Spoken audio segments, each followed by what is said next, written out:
Good afternoon, everybody. Welcome to B4 Live. This afternoon, we welcome Rebecca Howlett from Freeths. Rebecca, good afternoon. Hi, Richard. How are you doing? I'm good, thank you. How are you coping? Yeah, I understand you long days. Yeah, it's good days and bad days. It's been pretty intense times for everybody, I think, hasn't it? No, definitely. I understand you had a big task from the outset, creating your online hub. Yeah, we're really proud of the coronavirus hub that we pulled together at Freeths. And in fact, we started talking, I don't know if you saw it, Richard, well, you ran our article. We started talking about coronavirus way back in January. So on the 29th of January, we wrote an article about the impact upon supply chains due to the coronavirus. And back then it was when it was limited to China, and we were wondering how that would impact on businesses. And we've been leading the conversation with our clients ever since then. And then when the waves, when everything was sweeping across the UK and we could see the impact that it was having in this country, we then decided that we needed to set up a hub with some really informative information for our clients on it. And that's backed up by a helpline as well.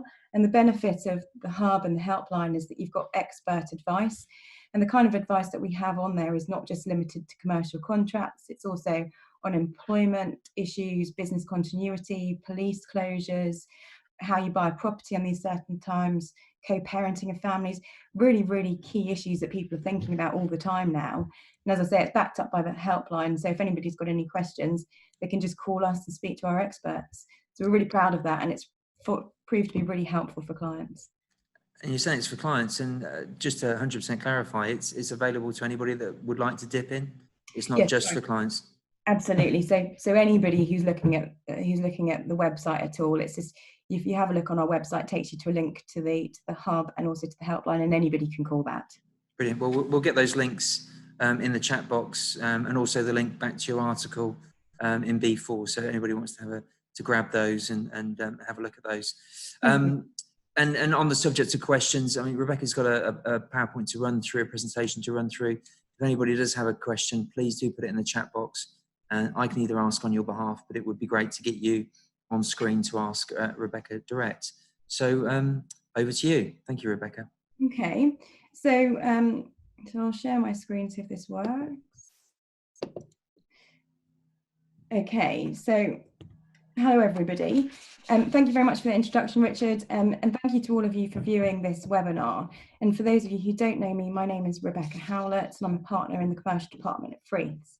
And I've been thinking long and hard about what would be the best thing to deliver to you all now, and what would be most helpful for you in these uncertain times. So the webinar that I'm going to be providing today is really just a really practical summary of things that you should be doing right now and thinking about. And you will have heard quite a lot, I'm sure, about force majeure and frustration. And of course, I can run through all of that, and I've got slides to run through that with you. But I thought that because my clients are telling me at the moment that the most pivotal thing for them is practical advice, and even though they know fully about force majeure and frustration, it is the practical advice that I have been giving them that has made the most significant difference to their businesses. So the advice really is to take a step back, consider your Rebecca, sorry, can I just jump in just quickly? I'm not sure whether you think you've got your slides shared, but we can't see anything. So sorry. No, it's no fine. I wasn't sure whether you were intending to do that in a second or not. But no, sorry, I thought I'd shared it. Here we go. Brilliant, that's perfect. I'll leave you to it. Thank you. No, thank you for letting me know. Okay, so what should I be thinking about right now? What are these practical steps that I should be considering? And I think that before I move on to that, I'd just like to say that disruption is inevitable at the moment, and I don't think that people should be surprised about that. And you know, these are unprecedented times, and everybody is saying that. We're hearing that all the time. We've never faced anything quite like this. The magnitude of this virus and the extent to which it has swept the globe, and also the intensity and the speed of which we have had to adapt and change to the environment, has been phenomenal. You know, we've had a multitude of information which has come through from the government, which we've had to consider within hours and adapt and put new working practices in place. You know, we've had to galvanise our workforce to work on from being in our offices to working from home and the practicalities that go with that, making sure you've got your IT infrastructure in place and making sure that you've got the hardware and the ability to work your office from home. So it is business as usual. So as I say, disruption is inevitable, but there are some practical steps that you can be taking now in your business. And it might be that you think, actually, it's too late for all of these things that I'm going to run through now. But it is important to go back to basics if you are struggling. If there is an issue with your supply chain, if you're struggling within the business, then do take a step back, take a deep breath and think through these basic things that we're going to run through today.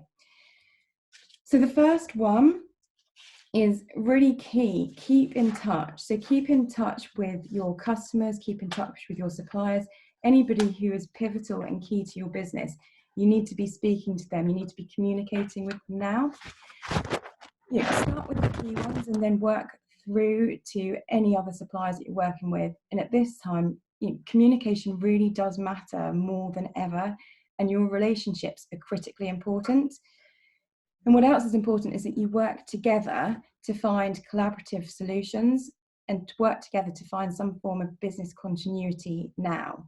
And it might be that you're not going to get to the optimal service standards and that actually, both businesses are going to be running at less than capacity. But if you can find some steps and get in place some steps to keep you going through this difficult time, then it might just buy you the time that you need to get us into the post-coronavirus world. So collaboration is key. And just by reaching out to people, you'd be amazed with the solutions that you can come up with together. And if you've done that, then the key thing that I would say is get something in writing to document that and to prove what you've agreed. And it doesn't matter how simple that is. It might just be simply an email with some bullet points on it. So it doesn't matter how simple, but just make sure that you've got something in writing. The next step that I wanted to say is diversify. So think about what skills you have and how can you employ them elsewhere. We've all seen fantastic stories of diversification. Mostly I'm seeing them in the catering and hospitality industries, where a lot of catering businesses are really gearing up to support the key workers. And the fantastic team at Oxford Fine Dining in particular, I've been following what they've been doing, and they have been providing 53 meals to NHS staff and frontline staff every single day. And so I think about 4,000 bottles of water to keep these people going. And, as well as it being a fantastic effort and helping the people that really, really need that, what that also does, it means that their staff are going to stay motivated. It means the kitchens are going to keep open. And it also means that they're going to be continuing to work with their suppliers. So you've not got to stop in continuity of supply. And that when they are ready to get back to normal, whatever the new normal will be, they've got those relationships in place. Those suppliers are still going to be supplying. They don't have to turn the tap on again because they've already had a trickle which has been going through. So that's just really a way of saying, think about the challenges and the different ways that you can negotiate them then. How can you protect yourself against reputational risk? How can you prepare yourself for the future? Then next is plan ahead. So, and under this, I just want to say, you do need to look at your contracts. You need to consider what's within them.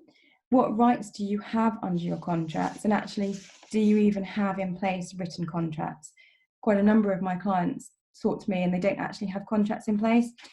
And sometimes you just don't get to that point when you're negotiating. And sometimes you will have a really good relationship in place. You don't get to the point of a written contract. But let's have a look at what you do have. Are there any clauses that you've got in any contracts that you have in place that you can rely on? And what contingency plans do you have in place? Do you have a contingency plan? And if you don't have a contingency plan, now is the time to start thinking about it. Can you adopt one now? If you have one, does it need to be changed? What can you be doing to prepare now for the future?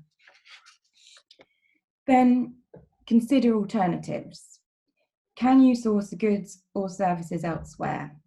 If your business is committed to supply goods and services and you need to get goods and services, but you can't get them from your standard supply chain, where else can you be looking? Do you need to be thinking, when you're talking about contingency plans, about varying your stream of supply for the future? And then also consider the impact of changes on your existing relationships. Now, as I've said, relationships are key, and we look at what provisions you have under your contracts that you can rely on. If you were going to impose those, actually, what would the impact be on those relationships? Do you need to work with key people in the post-coronavirus world? Are there certain suppliers, are there certain businesses that you're working with that are critically important to your success in the future? If so, then you really, really need to be careful in your communications with them and how you're going to be dealing with them, and in the tone of any correspondence that you have with them. And this is key because I'm speaking to a lot of clients daily about various provisions under their contracts, and a lot of my clients are coming to me and saying, can you check my force majeure provisions? I think they're very strong. Can you write to our customers, can you write to our clients and tell them that we're going to rely on this, and tell them what we're going to be doing and what the sanctions are for them under the contracts? And yes, of course we can do that, and we can write the most robust of letters, and we can call into play all of the provisions in the contract. But I just really don't think that that is the way of dealing with this now. Where you need to be working with those entities moving forward, then you really need to be careful with what you're saying to them and how you're communicating with them. I was speaking to a client just yesterday, and we were talking about a contract that they have in place with a key supplier, and the supplier is based in various countries around the world, and their factories have shut down. And my client said to me that they wanted us to go on the attack and to write to the supplier, because the supplier has been asking them to make key payments under the contract.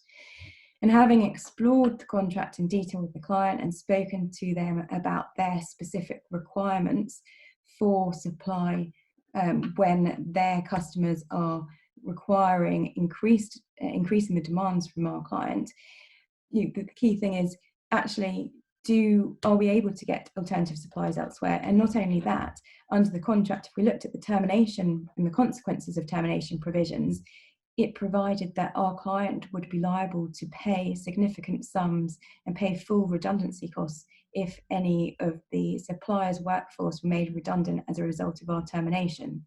So it turns out that actually we're going to try and work to make minimal payments to keep that contract ticking over, and so that we can avoid paying significant redundancy costs. So consider the impact of any changes. Sometimes you do need to make some steps to mitigate others and to make your liability and your exposure lessened. Then document any agreed changes. As I touched on earlier, if you are going to agree any variation, put it in writing, make sure you've got it documented, otherwise you're not going to be able to rely on that. And also, there may be key provisions under your contracts, such as variation clauses, which will have specific methods in which you need to comply with for the variations to be formally accepted. It might be, generally they will need to be in writing, they will need to be signed by both of the parties, and it might be that key individuals at both organisations need to sign off on that in order for it to be legally binding. So you need to check that and document your changes. Also, so before I move on to the next point, you monitor performance under the contracts. I'd just say, if you keep monitoring your supplier's performance, then if there are any issues, you can adopt your contingency plans early, and you should be adopting them as quickly as possible. So just to make sure that your business and your reputation is preserved at all times. So then checking insurance. Obviously, it seems like it's a very basic one, and no doubt this is one of the first things that anybody has done to see what insurance you do have in place. As well as having business continuity insurance, if you haven't got that, you might think that you won't be covered. However, you might have other insurance policies that you can rely on. And what I would say about insurance at the moment, we're speaking to a significant number of clients who are seeking to rely on insurance at the moment. And there's a lot of pushback from the insurance companies because they obviously don't want to be paying out. They could be paying out significant outlay if they have cover under everybody who has insurance. So they are pushing back. And I wouldn't take the word of your broker. Take independent advice on your insurance policies. We have been speaking to clients with brokers held out that clients aren't covered when actually they are, and we've been able to have a successful claim progress. And then in relation to that as well, make sure you do follow the strict notification procedures that are within your insurance policies. And then, I think we're all coming to the point now where we're starting to think about the future, and you're going to have to take care with new contracts. So contracts that we are still negotiating at the moment and new contracts that we're negotiating, you have to be very careful and think practically about the issues that are going to rise in the future and future-proof your contracts. We're all thinking now, what are the long-lasting impacts of this crisis going to be in the new world? And new contracts at the moment are facing particular challenges because they're being concluded against the backdrop of current events, extended lockdowns, forecasts of secondary outbreaks, and a possible reoccurrence in the winter. So these are all challenges that we need to be thinking about and dealing with in our drafting. And what was not an issue previously, so a force majeure clause was not a clause that we were heavily negotiating previously, but it was sort of an unforgotten clause. We would tweak a few parts of it. But I think now, in the new world, it will be one of the most heavily negotiated clauses in the contract. And in the past few weeks, I've been working with a client who delivers COVID-19 tests to laboratories and also to the NHS, and we have been really negotiating the provisions under that force majeure clause, because it is realistic that there will be delays in obtaining component parts, in the manufacture of the tests, and in delivery of the tests themselves. So we've been drafting that clause to be as wide as possible to future-proof and protect our client. And there are other things that you should be thinking of under the contracts. So just sort of, there's a lot of content that I've gone through there, and I say they're very basic and practical steps. But in relation to these things, what I want to just say to everybody is that early planning is key. And what you need to do is you need to look at each stage. And once you've worked through it and you've consolidated that stage, move on to the next stage. At some point, these are really intense times and things have been happening so quickly, but at some stage it will plateau. And in these intense times, you need to be the ones that are controlling the timeline. So it is important to take a step back and consider the basics. And once you have done that, it might be that then you want to consider force majeure and frustration under your contracts. And it might even be too late in your individual circumstances to run through the steps that I've talked about. And then we can certainly assist with scrutinising your contracts, looking at the detail of the clauses in question. And just as a brief summary on force majeure, what I would say is that it's an express right and not an implied right. And that means that if you don't have the provisions in the contract, and if you don't have a written contract, you cannot rely on force majeure.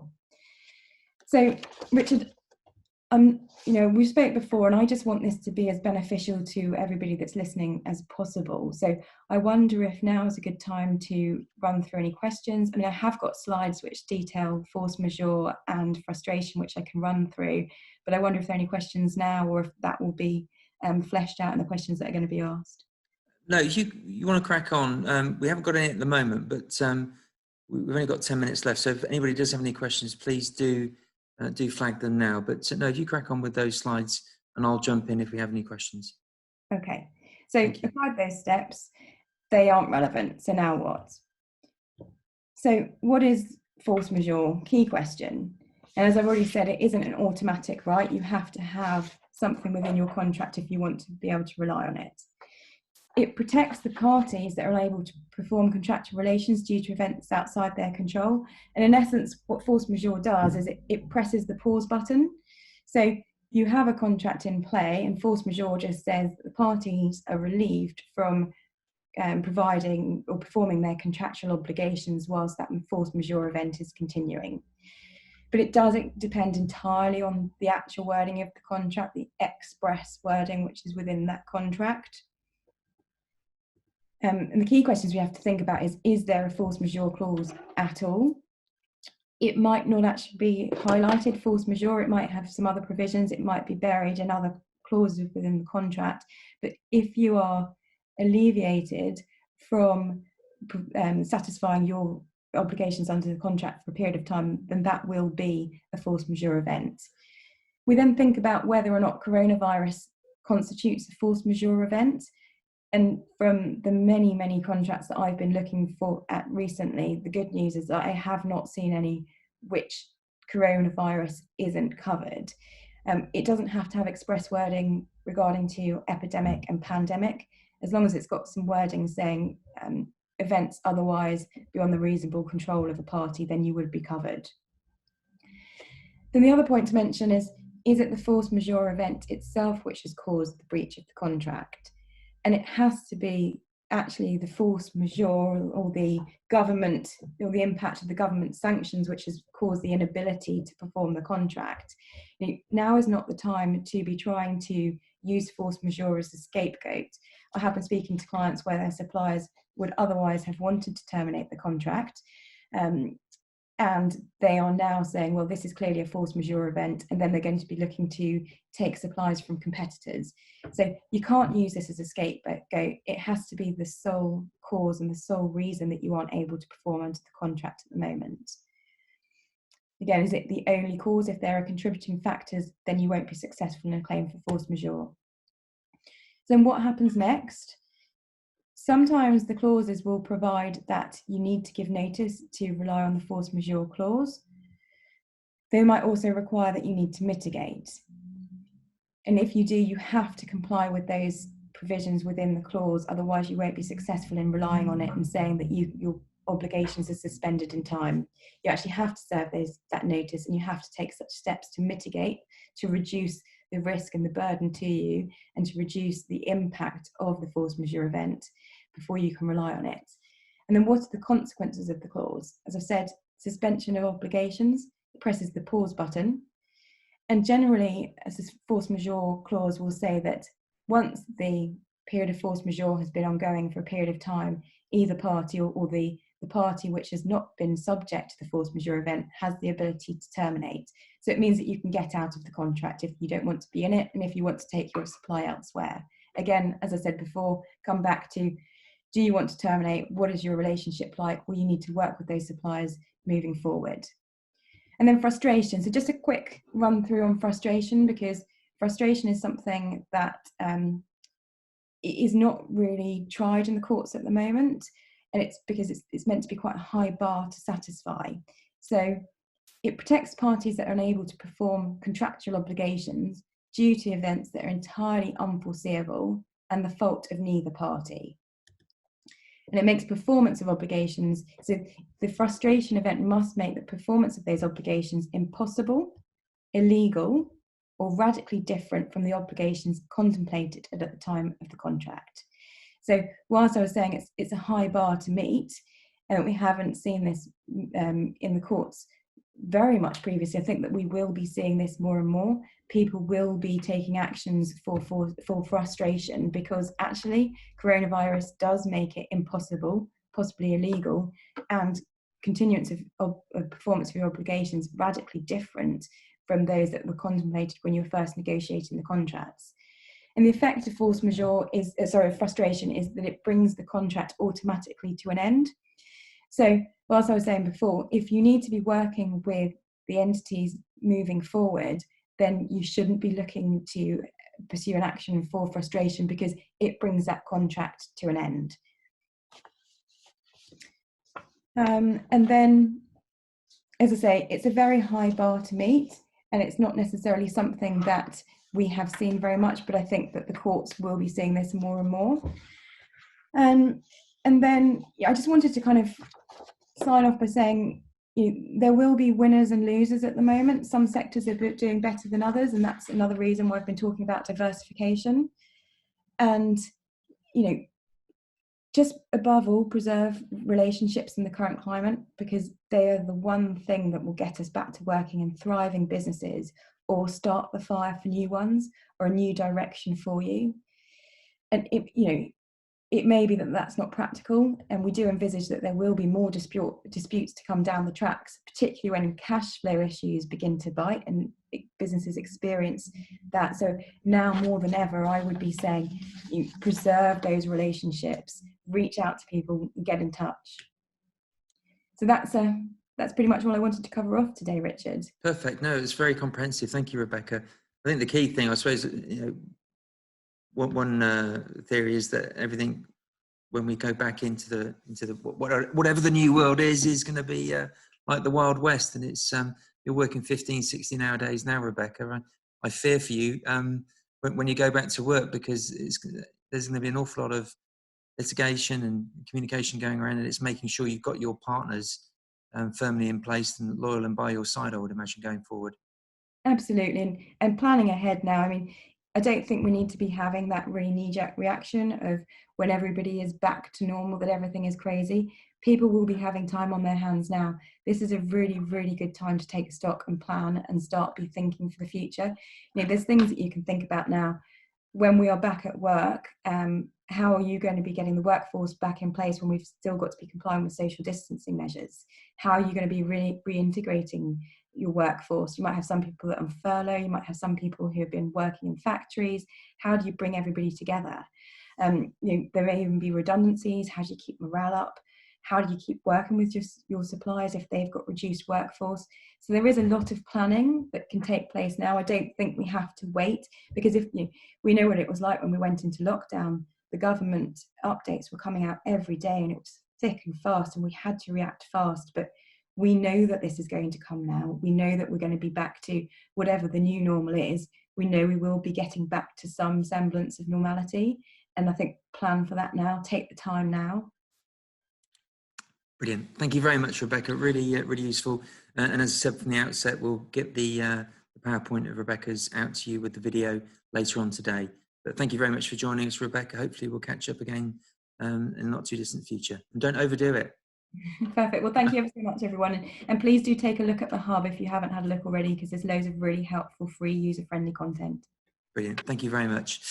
Thank you. And just to finish off, for those of you that I'm sure plenty of you have already been on B4 webinars, but so we've got the community support pages.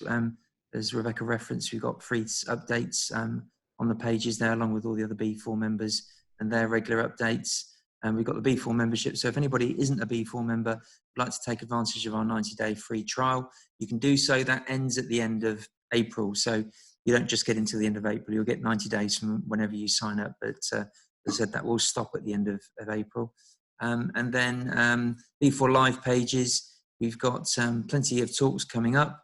And if you missed out any talks, you can always go back into the archive, click on the links as we're highlighting here. You can catch up on all the past talks. Going forward, we've got speed networking tonight. We've got about 5 places available for speed networking. We've got Chadlington Breweries putting up a free case of beer. So if you fancy your chances of winning that case of beer delivered direct to your door, providing you live in Oxfordshire, that is, and then please do join us for speed networking. Bit of fun to end the week. And if you've been meaning to get some sort of exercise routine together, worried about sticking to it, join us tomorrow for Spider Chan. He's at 9 o'clock, so gets you off to a bright and breezy start to the weekend. And Diane Wilkinson will be starting a series of her talks on Monday at 2 o'clock. So lots to keep up to date with. We've got an announcement about Bio 2020, which will be going ahead as normal from the 2nd to the 4th of June as planned, albeit as a live webinar. So that will be announced next week. Aside from that, thank you again, Rebecca, and thank you to everybody for joining us. And hopefully we'll see you later for speed networking. Take care. Thank you.